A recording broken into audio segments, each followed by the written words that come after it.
All right, welcome to another episode of Let There Be Talk. It is Tuesday, October 24th, and I have a fantastic guest for you today. It is Guitar Mania with my man Kenny Wayne Shepherd. Coming up on 30 years in the business, my man has a new record coming out on November 17th called Dirt on My Diamonds, Volume 1. And it was great to sit down with him and talk about his long career playing rock and blues. I saw this guy I probably like 3 years into his career on that Blue on Black record at the Warfield. And here he is just killing it still all these years later. Great guest. Got to talk to him a lot about Dumble amps, a big Mopar car guy, which was pretty fucking cool. We get into talking about the Double Trouble and pretty much everything guitar. So I hope you enjoy it. I do want to give a shout out before we start up the episode to some of my new Patreoners. If you have not joined the Patreon, you're missing out. Lots of bonus episodes, over 140, I believe. And live Zooms, patreon.com/Dean Del Rey. Brand new Patreoners, Cam, George Machadas, Joe Grippo. Those are some of the new Patreoners. I thank you all for supporting the podcast on my Patreon. Tour dates are happening right now at deandelrey.com. About to do Hollywood, Florida, Atlanta, Georgia, Norfolk, Virginia, and Madison Square Garden in New York City. Also, I'm headlining at Irvine Improv in December on the 20th. Lots of tour dates, lots of good things happening. Most of all, like I said, thank you for supporting this podcast. Leave a review on iTunes or subscribe on my YouTube channel. Thank you, Kenny Wayne Shepherd, for doing the show. It was an honor to have you on, and looking forward to seeing you live again in 2024. He has a massive tour booked, so get out there and see him, people. Live rock and roll. Let's get into it right now. The candles are lit from my man, Mr. Kenny Wayne Shepherd.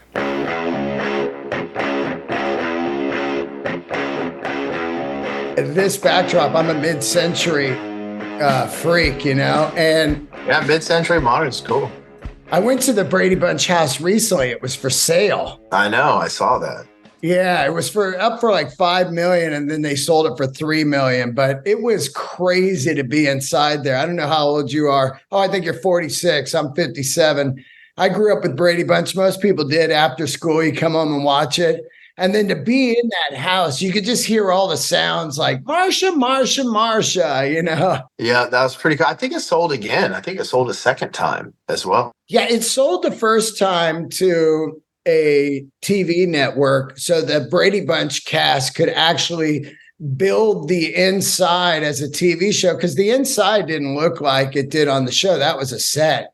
They only used the outside. So it was a TV show they did, and then it sat for a couple of years. It's in my neighborhood, actually. I walk by it every day with my dog.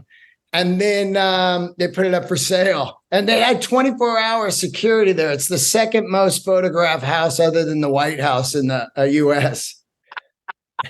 That's amazing. Second to the White House. Wow. Yeah. Crazy.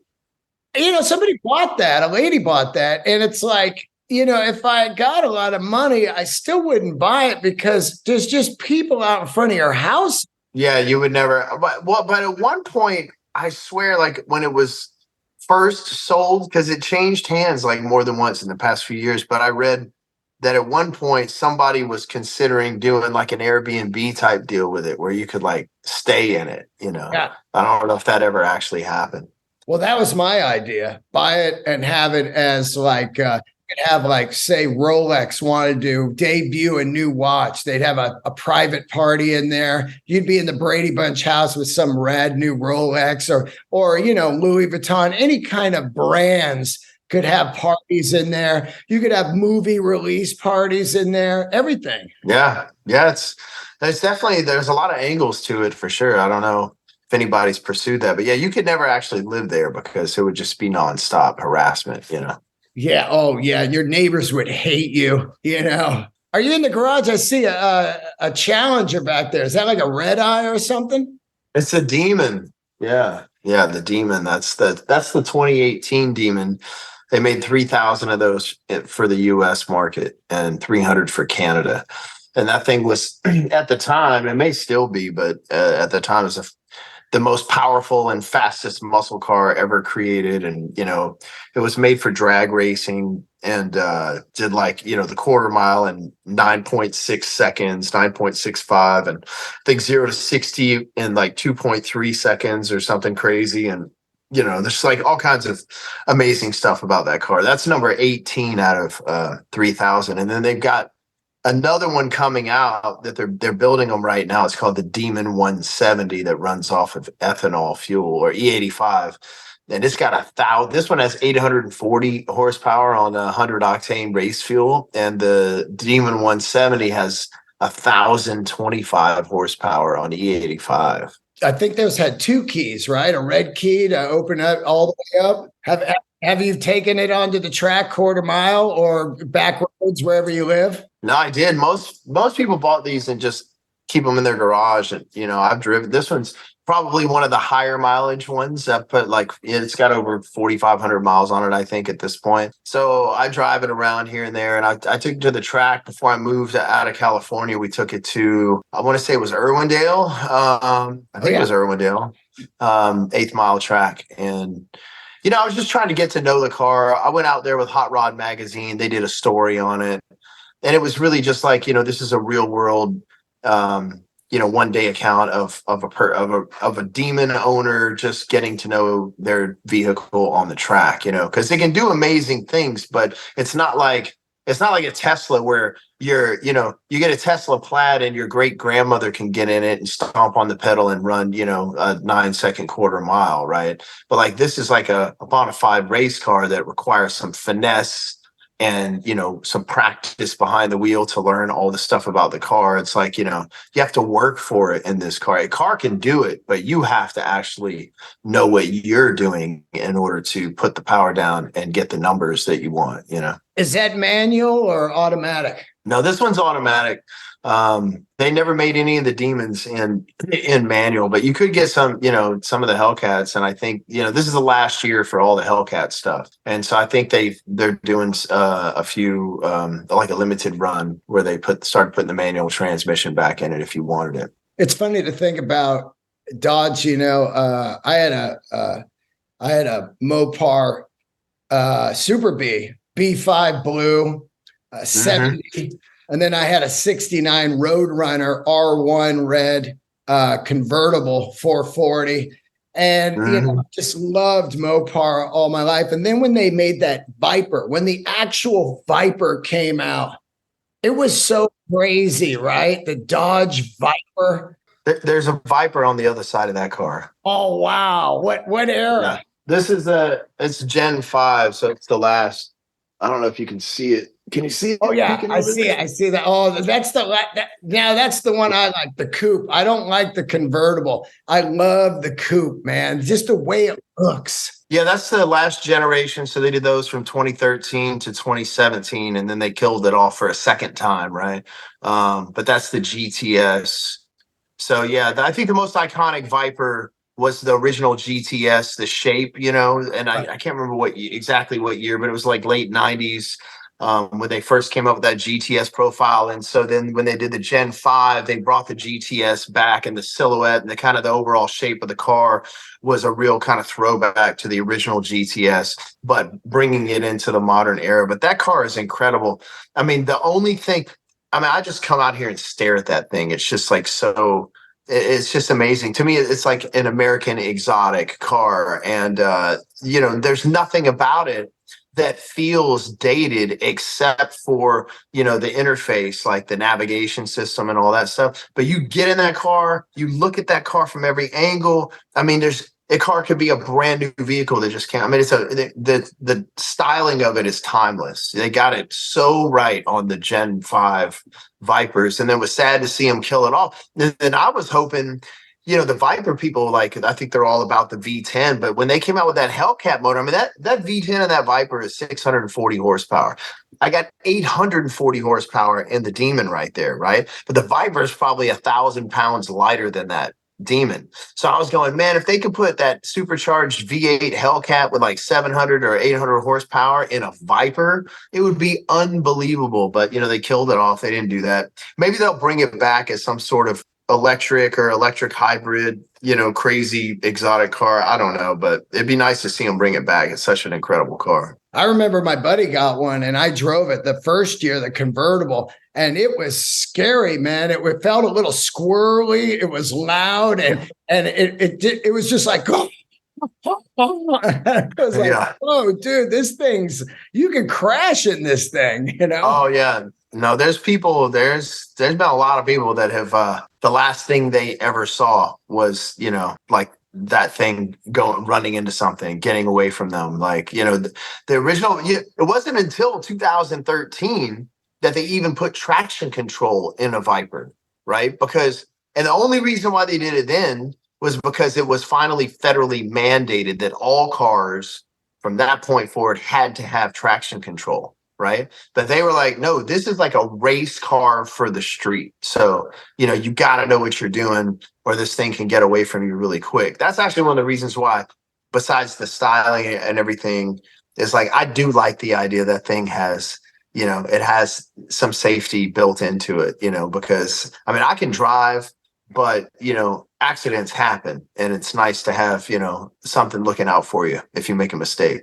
Oh yeah. I've drove on the track out there in Vegas, dream racing, and I've drove some of the fastest cars going, Ferrari 458, the GT2 911, Bugattis, all of these. And man, when you're flying down the straightaway, you get up to about 180 miles an hour, then you come into the turn. You're thinking, God, you got like the 22 piston brakes and everything. It's crazy actually driving fast. It's crazy. As you get older, you're like, this is nuts. Yes, it is. I mean, it's an adrenaline rush for sure. But, what getting older does for you is that then you start to actually think about, what if one of these tires cuts loose and, blows out while I'm going 120 or 140 miles an hour? Or what if, the brakes overheat and then, you got serious brake fade going on and you can't,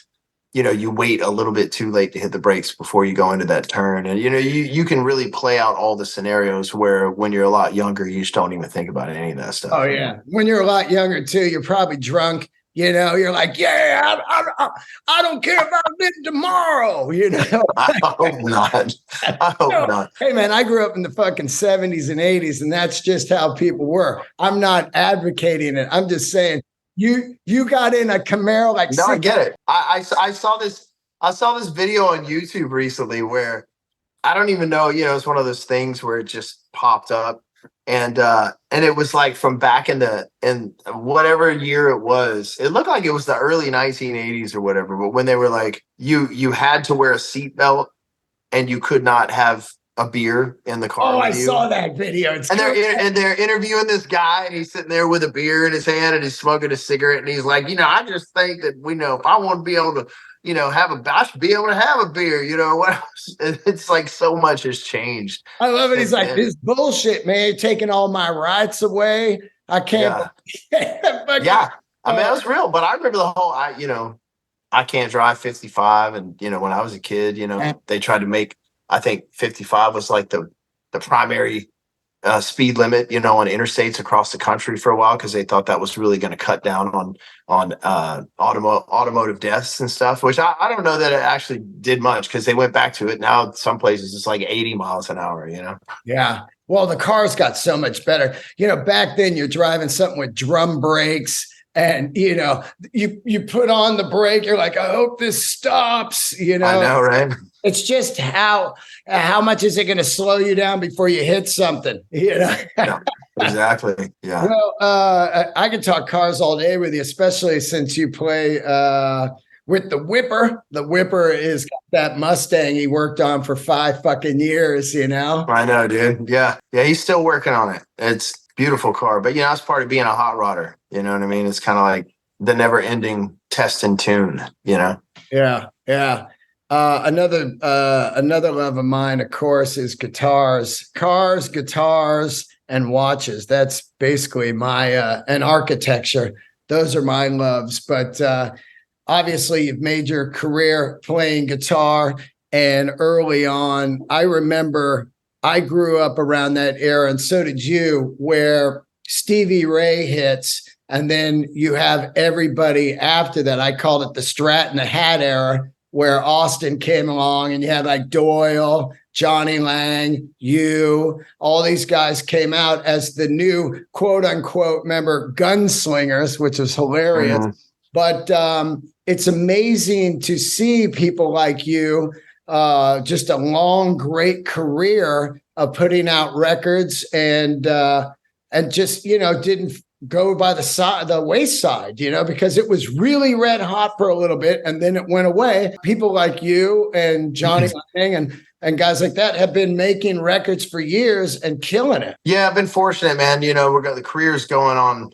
If you look at just like from the time I signed my record deal, well, I signed my record deal 30 years ago this year. Like this December, it'll be a 30-year anniversary of me signing my record deal. And in 2025, that'll be the 30-year anniversary of the release of my first record. So, that's 3 decades of doing this. And that's impressive. I mean, for me, I know what it's like. I know how many people, first of all, would love to even just get a shot, at doing this, right? And then the amount of people that want to versus the ones that actually do get a shot is, that's tremendously different numbers, right? Very small amount of people actually get a shot. And then the amount of people that actually get a shot that then are successful doing it is even smaller. And then the amount of people that are successful for more than 5 years, then it gets even smaller. You know what I mean? And so we're going 3 decades, got a new record coming out November 17th, still making new music, still selling out venues, still reaching new people every night. Like, I asked the crowd, I'm like, how many of you guys are here? How many of you guys have seen us before and you're back again, and about half the room raises their hand and cheers. And then I'm like, how many of you guys are seeing us for the very first time tonight? And the other half of the room cheers, right? So that tells me, man, and some of those people might have been listening to my music for the past 30 years and they just came to their first concert, but still you're still getting new people to come out and see you play live. And then I guarantee you there's a number of those people that just discovered me and my music and showed up at a concert, right? So we're still reaching new people, even 30 years in. We're not just always preaching to the choir, but we do have a tremendous foundation, a fan base that we've cultivated primarily over the first 3 records that's been with us, throughout the entire journey and has supported me, writing and recording the music I feel inspired to make, no matter what that sounds like or what direction it might take us in, and embracing, the artistry of it all, and then and just showing up for us, man. And so, yeah, it's pretty amazing. And a lot of shit's changed. There was a record that you could put out a record. Nobody buys records anymore. That's changed. It's like almost overnight. Mainstream rock radio, which was the primary format that would play this music on the radio, kind of disappeared, so like you had people stop buying records, and you had a lot of radio stations that used to play this stuff that then changed formats and became something else. And so then you didn't have a countrywide home for this music on terrestrial radio to turn new people on your music. So a lot of things changed over the years. That's just 2 of them. But thankfully, man, there's no shortage of people that want to see this music live, and people are still consuming this kind of music. It's just in a different way. Yeah, absolutely. Whether it be the blues cruises or blues festivals, we just had the Crossroads here again, Clapton. It's alive and well. And there's also a ton of new guys. I think one of the greatest right now is Marcus King. So you're constantly getting, I mean, he's 26. I met him when he was 20. And you get young guys that come out, and it's awesome to see in the of world where guitar wasn't popular for a while. Now it seems to be, since COVID, back and booming again. And guitar music, not necessarily like, I'm talking about like blues, soul, rock, I call it, Mm-hmm.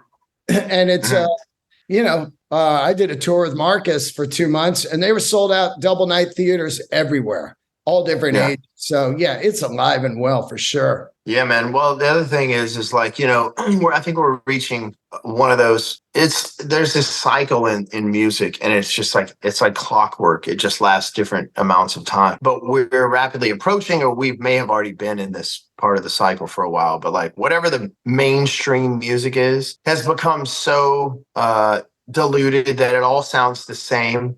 Like, where you turn on the radio and you hear whatever the most popular, you listen to the popular songs, and you can't tell one band from the next because they all sound the same, and they're all kind of doing, whether it's the pop country or pop or whatever, R&B, hip hop. I mean, everything's starting to sound the same. And so then people are going, okay, well, I want something different. And then they start looking for something different to sink their teeth into.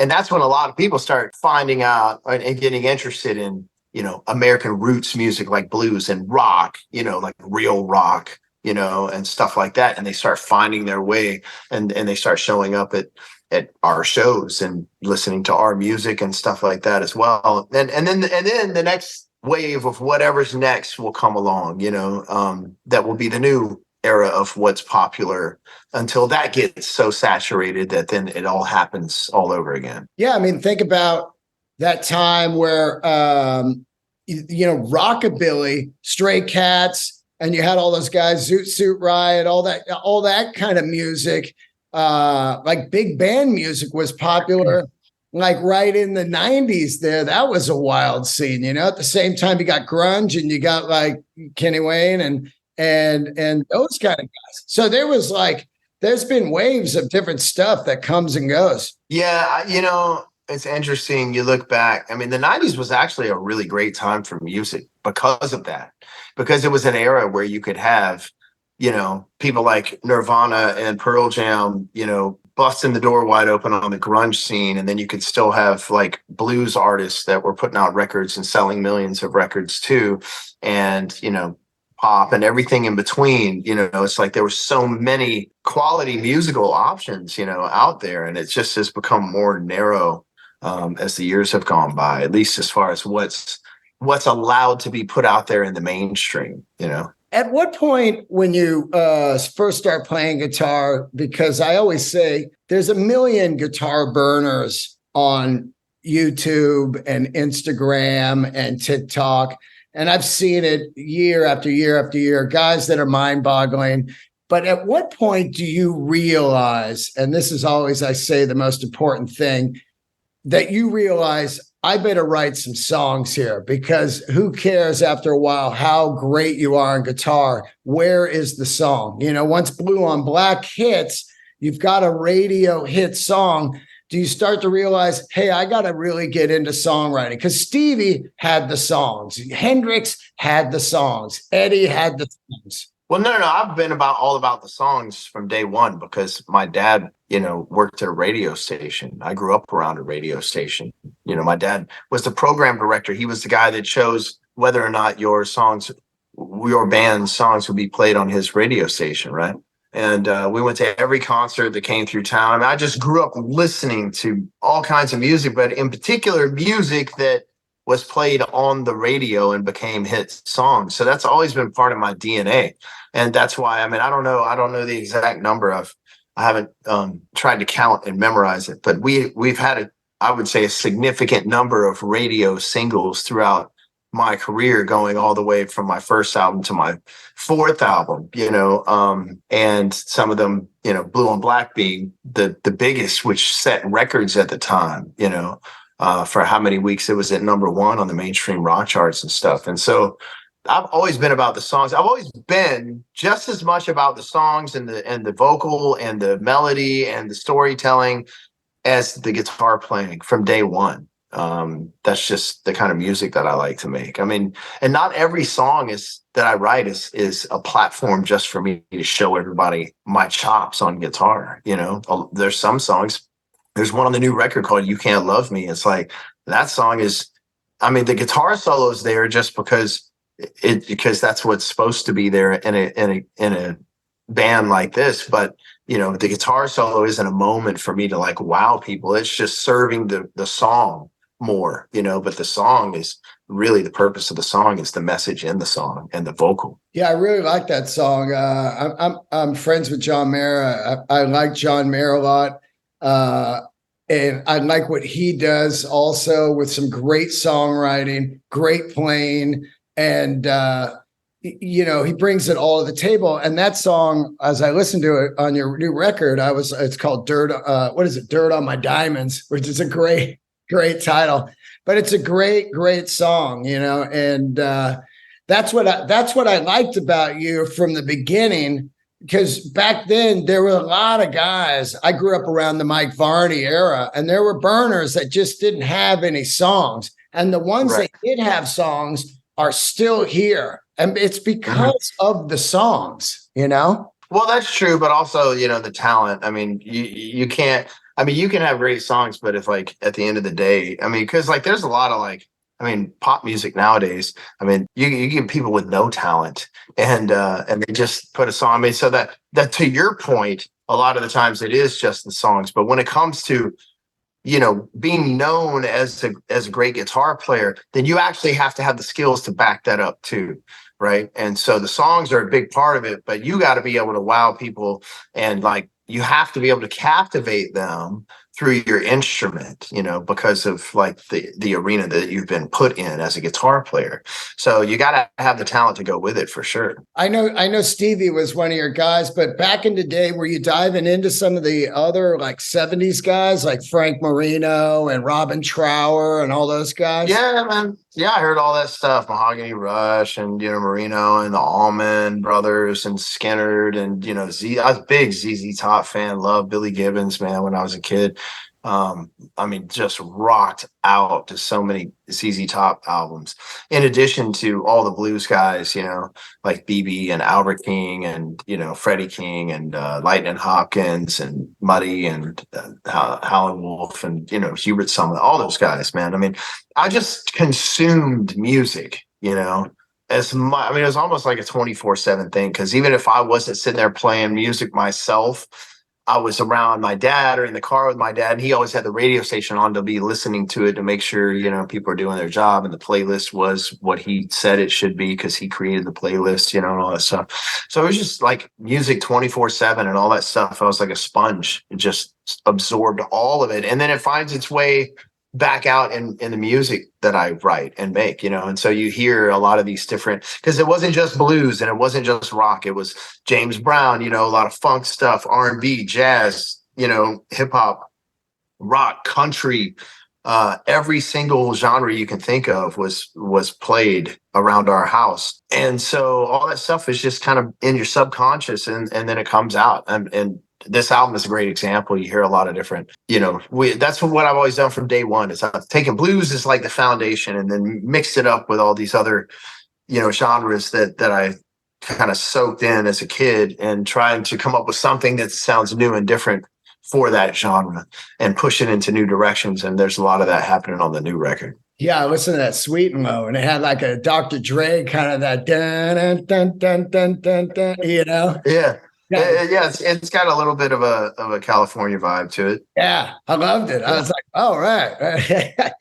Yeah, but I mean, you know, it's like, I mean, I grew up in the birth of hip hop, you know what I mean? Yeah. Like my generation, we witnessed that whole thing. So even if you weren't a big, like I never wanted to be a rapper, but I grew up listening to that stuff. I mean, you couldn't not hear it, you know, if you were a kid in that era. And so it's just kind of part of, of who I am as a result of being part of that generation. And so I heard that stuff. And plus, I mean, those grooves, I mean, that stuff is, I am groove oriented, man. If you listen to my stuff from day one, I mean, it's all about the groove and, trying to make people, make their body move, just to make the music feel so good that they can't help but get out there and dance or something like that. You know what I mean? Did you dive down the Dumble rabbit hole at one point? Did you get into that? Yeah, well, he and I became friends. I don't know, probably 15 years ago or so, and he built me about 11 different amplifiers over the course of our friendship, and changed everything for me. Like, regardless, I mean, the hype is real. I mean, it exists for a reason. He didn't make the hype. The hype exists because of what he's capable of, what he created. But I mean, all that aside, it's like, I'm just here to tell you that, I went from like having amplifiers that I used every night on stage, and I would have to like have a combination of pedals and like stand in the right spot and hit it the right way and contort my body like this to try and get it to sound a certain way and sustain, hoping that it would sustain as long as I wanted it to or something like that, and all this effort just going into hoping that the amp is going to do what I'm hoping it's going to do. I went from that to like this man building amplifiers around the way I play my instrument so that they intuitively do exactly what I want them to do effortlessly. So then it freed up so much energy for me creatively on stage, and anytime I'm playing in the studio or whatever, it just like freed up so much more energy and focus for me to put into the music instead of trying to do all of those things just hoping that note's going to sound the way I want it to. So just that in itself was just a tremendous improvement for me. It changed the way that I was able to make music. Run me through that process. I mean, he's gone now, rest in peace, but he was a notorious recluse. How did you end up getting a hold of him? And then did you go out to like Santa Cruz or whatever and hang with him? What was that about? No. He was in the Los Angeles area. So right. He hadn't been up in Santa Cruz for a really long time. That was like way long time ago. But no, you kind of generally meet him through a friend, if you know somebody that knows him, kind of thing.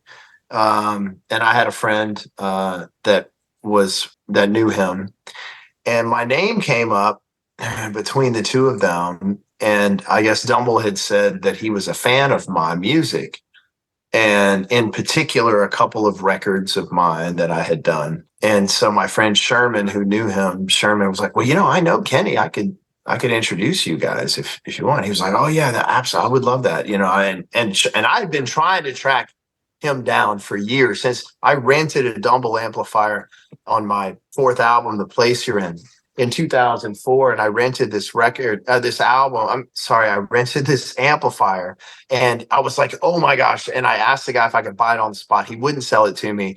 And then I was like, well, I gotta meet this guy. I gotta find this guy. And he goes, oh, he doesn't make amplifiers anymore. And if he did, he probably wouldn't make one for you anyway. And I was like, what?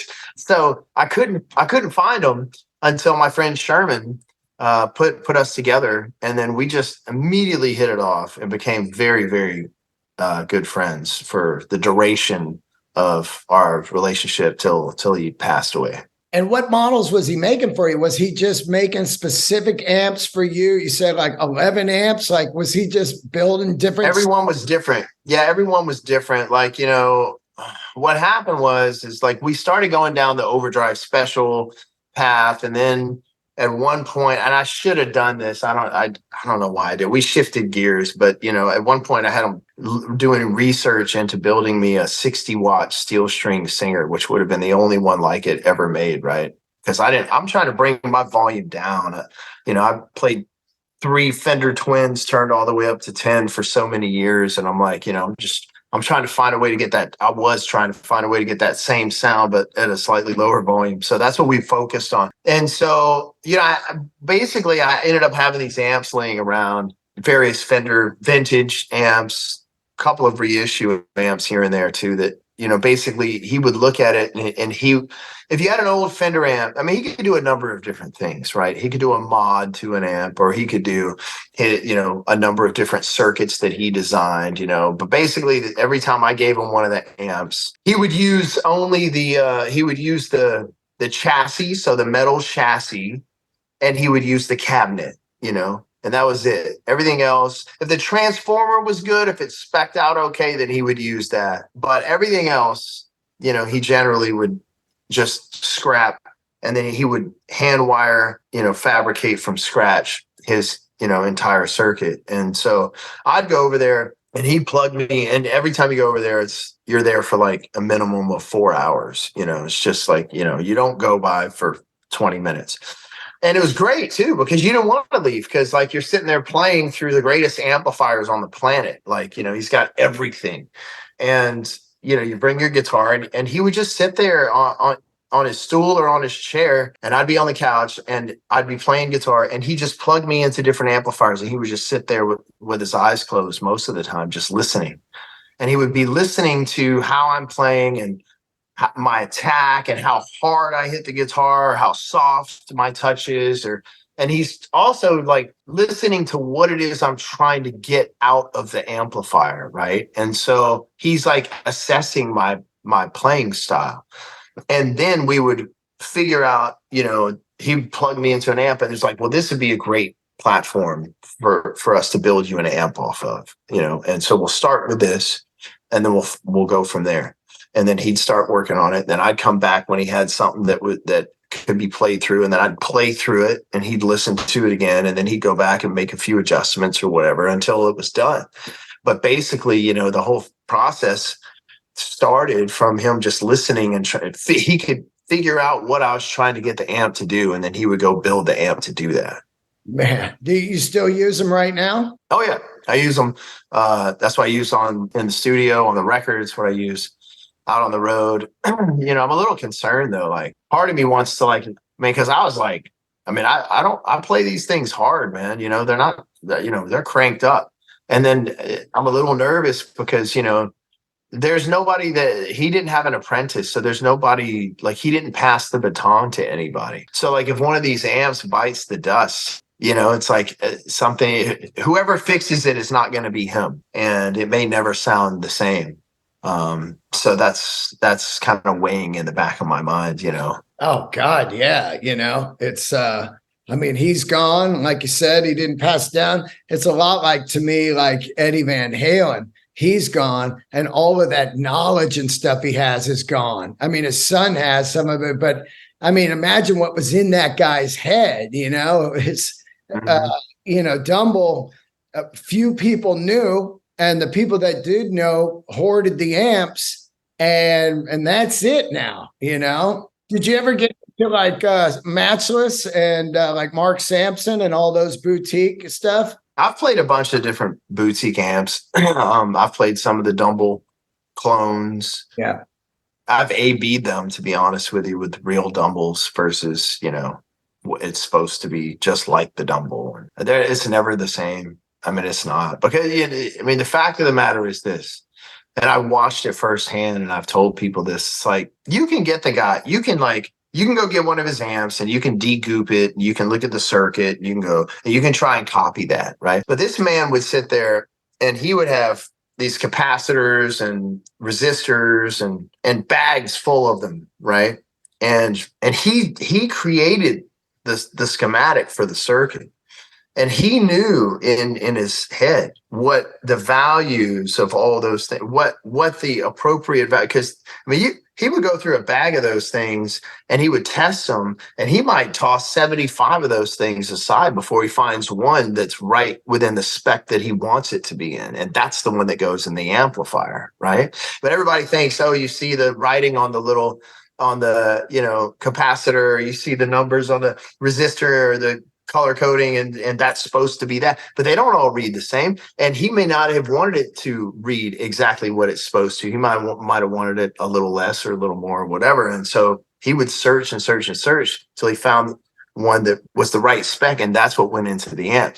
Just little things like that. Or like when I watched him troubleshoot one of my amps when we had a problem, and he's he's got his multimeter out and he's like touching this and that, and he's looking at these readings, and only he knows what those numbers are supposed to be, like what they're actually supposed to be. Other people may think they know what they're supposed to be, but you don't really know because you didn't design the circuit, and you don't know about all of the things that he had up here. So it's like, you can, like, I don't know.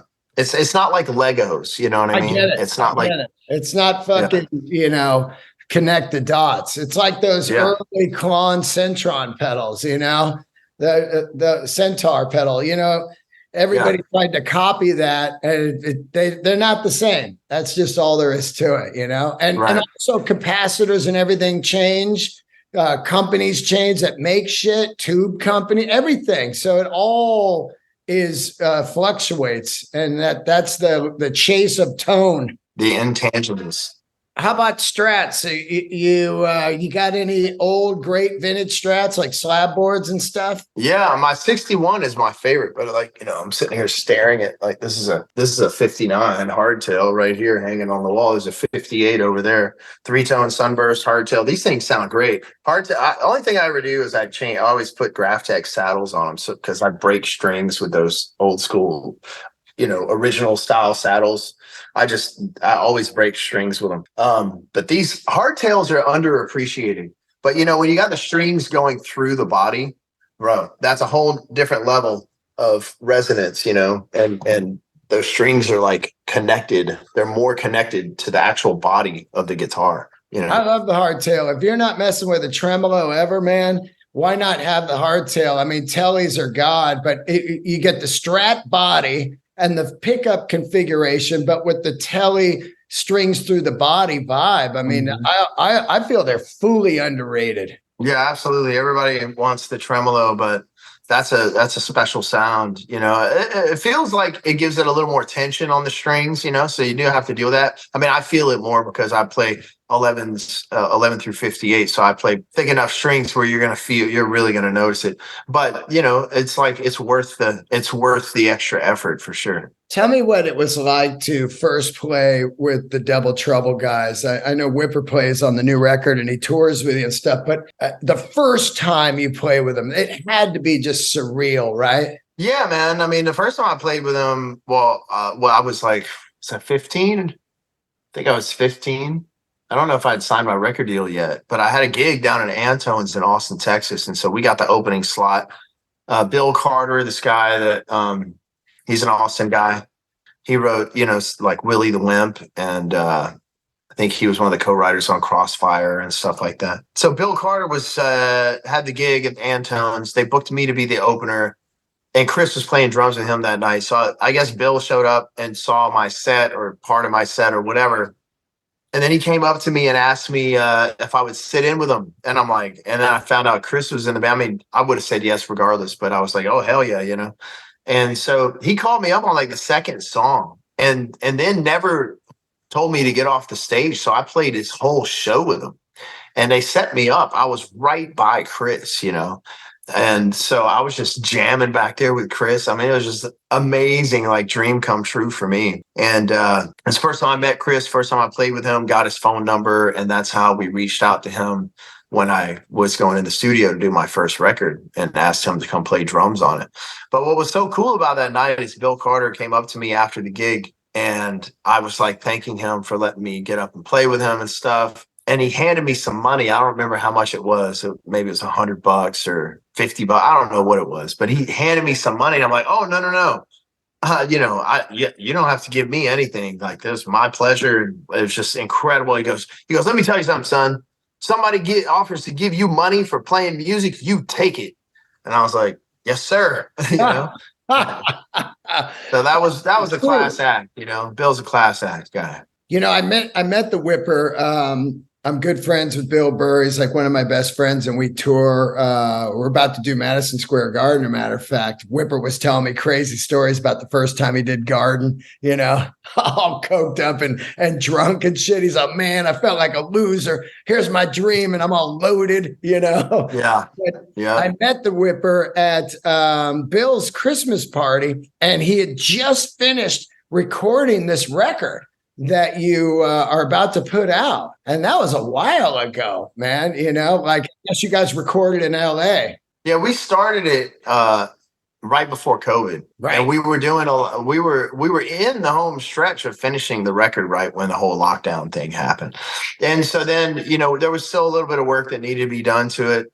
So I just put it all on hold because nobody knew what was going to happen, and turns out it was a good idea because we didn't do anything hardly for 2 years, and I just knew it was not the time to put out new music. So I had a live concert DVD that we put out called Straight to You Live. I thought that was most appropriate because then, people can watch a concert in the comfort of their own home while everybody's locked up. You know what I mean? But if we put out new music, it was like, that stuff would have come out and they'd be over it and be waiting for something else. And we would have never got a chance to actually tour for that record. So it was good that we held on to it. So then we ended up finishing it up and finally getting it out this year. And there's 2 albums actually. So this is volume 1, Dirt on My Diamonds volume 1, and then there's Dirt on My Diamonds volume 2 that we don't have an official release date. It's finished. We just haven't chosen a date yet. But I would if I was assuming anything, I would think it would be this time next year that one will come out. Now, you guys recorded in LA. What studio were you at? You know what? I really should be able to answer that question, but I cannot remember the name of the studio. And I've done several interviews now, and every time I do an interview, I cannot think of the name of that place. But the reason why is because they tore it down anyways. Like the studio doesn't even exist anymore. So the name doesn't even matter because you couldn't go there and make a record if you wanted to, because they when we went in there, they said this is going to be the last album ever recorded at this studio. This building's being torn down. It's been sold, and they're going to tear it down and build a high-rise condo, and that's that. So at the end of the day, it doesn't matter, but it was a good studio. It served a purpose. We had fun making a record there. And you moved from California. Where are you living now? I'm in Tennessee. We're south of Nashville. Loving life. I did my first 21 years I was Louisiana. Then the next 22 years I was in California, and now it's, I don't know, maybe the next 22 will be in Tennessee, but we're really happy here, man. And we have a big family. My wife and I, we got 6 kids, and it's just we're out in the country, and it's a great place to raise a family. 6 kids. You should have bought the Brady Bunch house. No, right? We got our own Brady Bunch. Yeah. Well, hey, man, I really appreciate talking to you. And I listened to the record. It sounds fantastic. And, anybody that the whipper, anybody that Chris plays with is just the real deal in my eyes. He's not going to play with any garbage. And I saw you guys years and years ago in San Francisco at the Warfield, man. Like, yeah. I mean, yeah. I think it was the Blue on Black record. That's how long ago I saw you at the Warfield. And wow. Yeah. I remember when I was watching you guys, I was like, oh, Kenny Wayne at the time. Oh, he doesn't sing. It was, to me, it was like Nugent or Robin Trower, like, oh, they got a singer. Chris told me that they're singing quite a bit now over the years. Last question, what makes you choose that you're going to sing one and Noah's going to sing one? Well, it's really like, whose voice is better suited for the song, really. Right. I mean, for me, I'm not precious about any of it. I mean, especially because, for years I didn't even sing any of this stuff anyways, right? So it's like, I'm totally fine if I can't. That's how I wound up hiring somebody else to sing in the first place, is because when I was a kid and I signed my record deal and I picked up the guitar and played the guitar, everybody talked about how I played beyond my years. When I played guitar, I sounded like an old soul, and, it was so surprising to hear such a young guy play like that, and blah, blah, blah. But when I opened my mouth and tried to sing, I sounded like a kid, straight up. Right? Oh, yeah. And I did not sing beyond my years. And that was not the voice that I heard for my music. And people were pressuring me to sing. And I still, to this day, maintain that if I would have allowed myself to be talked into being the lead singer in my band at that time, that I wouldn't have had the success that I've had up to this point. And then Noah came on the second album, and he's done an incredible job. And then I started singing on the fourth album. And then over the next couple of records, a little less, a little more, whatever. The last 3 albums, it's been like 50-50. Right. I sing essentially half and he sings the other half. But it really boils down to whose voice is better suited for the song, you know? Because believe it or not, I mean, Noah can sing just about anything, but there have been some songs where there's just a certain kind of like, I don't know. I think it boils down more, not so much to singing as it does personality. You know what I mean? Because we have very different voices. Yeah, you know what I mean? It's just the delivery, you know? And so I think, you know, a lot of that comes out of personality. And so sometimes my personality is better suited for the lyric or for the song. And then sometimes his is. And, you know, sometimes his voice is just the right voice for that song, you know? And so it's on a case by case basis. Well, I got to tell you, man, it had to be an honor probably for Irving Azoff to sign you, man. I mean, that guy is a goddamn musical legend, man. So hats off to him for taking the chance for a guy that didn't sing. You know what I mean? He's right. going off guitar playing, and that's the kind of sense that man has. And here you are 30 years later or so, still killing it. So thank you so much, and hope to see you out there, man. When you come to town, I'm sure I'll be seeing you somewhere, LA or somewhere out on the road, because I talked to Chris quite a bit, and it'd be great to come see you again. It's been so long. Right on. Yeah, well, absolutely. Just let us know. All right, man. Thanks for doing the show. And when's the record out again? One more time? November 17th. November 17th. They got some videos out right now. And you got an Instagram or anything? Yeah, I think I don't know if it's Kenny W. Shepherd on there, if it's Kenny Wayne Shepherd. I think it's Kenny Wayne Shepherd. Facebook and Instagram. That's kind of where we reside the most. You know, I'm not the best at social media. It's like I resisted that stuff for a real long time. I'm a pretty private person, but it's actually a really great tool. It's good to keep, you know, directly engaged with your fans, you know. All right, man. Thank you. Thanks for doing the show. Yeah, brother. Thanks. I'll see you later, buddy. All right. Have a good one.